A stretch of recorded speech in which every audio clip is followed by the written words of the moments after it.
In today's video, I'm going to teach you how to add fields in DocuSign. By the end, you'll know exactly how to place signatures, text boxes, and other fields, so your document is ready to send and easy for recipients to complete.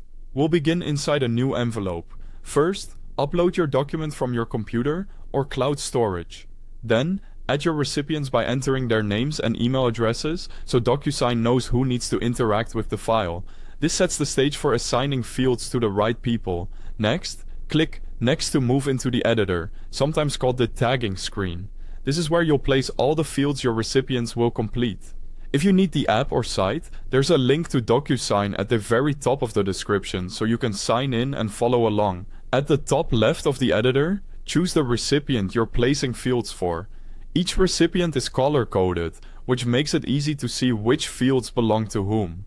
If you have multiple recipients, always confirm you've selected the correct one before dragging a field.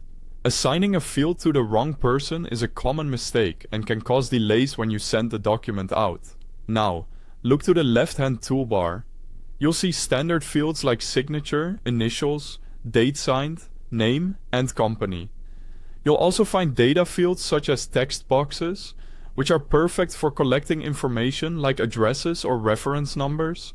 Click the field you want, then drag and drop it onto the exact spot in your document. Place signature and initials where signers expect them, and position text fields near the lines or labels that explain what should be entered.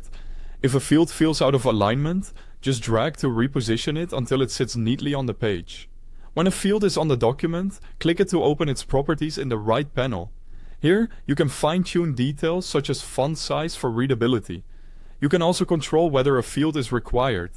If you want a field to be optional, uncheck required field so recipients can skip it if it's not relevant.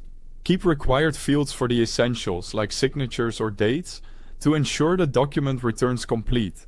Once all fields are placed and assigned to the correct recipients, take a moment to review your work. Confirm the correct recipient shows on each field's color coding and that every necessary field is present. When everything looks good, click Send to distribute the document for signature. That's it. Your document is tagged, clear, and ready to go. Thanks for watching.